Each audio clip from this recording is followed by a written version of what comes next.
morning, students. Today we are going to start course book chapter 15, Throwing a Tree.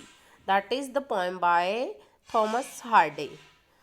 Here in this poem, tree protection is a very important part of environmental protection. It has been shown throughout the poem. To throw a tree is to fell a tree that brings it to the ground.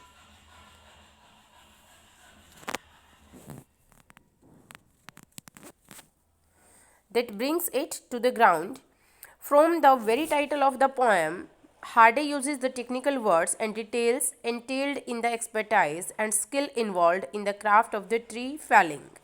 Thus, the boles are the tree trunks and the men carry heavy-headed axes and two-handled saw to the task, means to cut that tree. So throughout this poem, it has been shown that how to cut a tree and which are the techniques used there. The poet starts the poem by drawing the attention of his readers to the two woodcutters, and these two woodcutters are described as executioners, or we can say killers. Like two hunters, they wait quietly and secretly, and they both are getting ready to bring the 200 years old tree down. These two woodcutters are trying and stalking and small rounded hills. Each of the two men is carrying an axe. The heads of the axes are heavy because these tools are meant to cut the tree or to do a vigorous task. The heads of an axe are also wide and shining. Apart from the axes, the woodcutters are also carrying a saw. It's long and light equipment with double handles. This is just the kind of the saw that is generally used to cutting the trunk of the big trees. Slowly and steadily, the two woodcutters advance towards the 200 years old tree. This tree had a fatal mark, and the woodcutters took off their jackets and began swinging the axes. They chopped the tree trunks just a little above the ground, and small chips of wood flew all around the two men.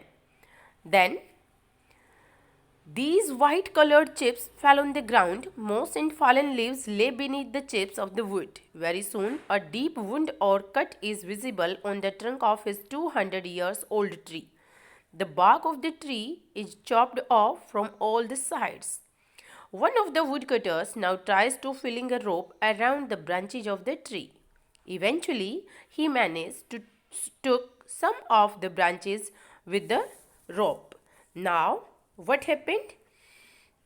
Here in the third stanza, it has been shown the saw then begin.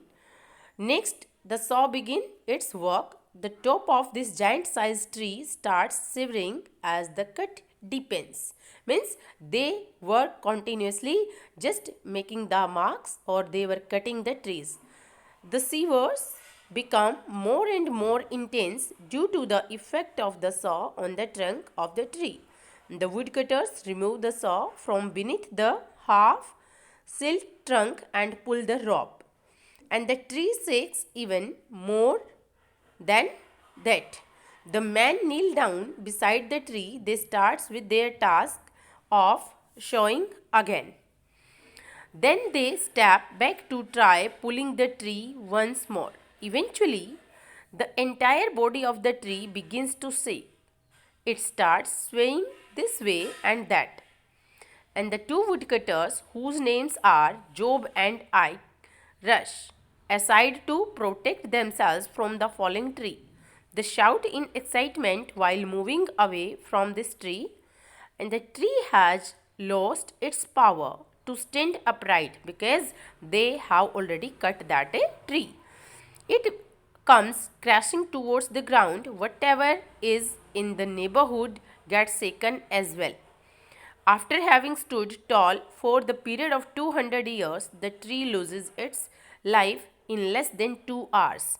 Means it has been shown that the cruelty of the man has been shown throughout humanity, is shown throughout the poem, and it has been shown that for our benefit or for our personal benefits we used to cut these trees, and we are supposed to hurt our environment in this way. So Thomas Hardy is giving a wonderful message throughout this poem that we should protect our environment and we are not supposed to destroy.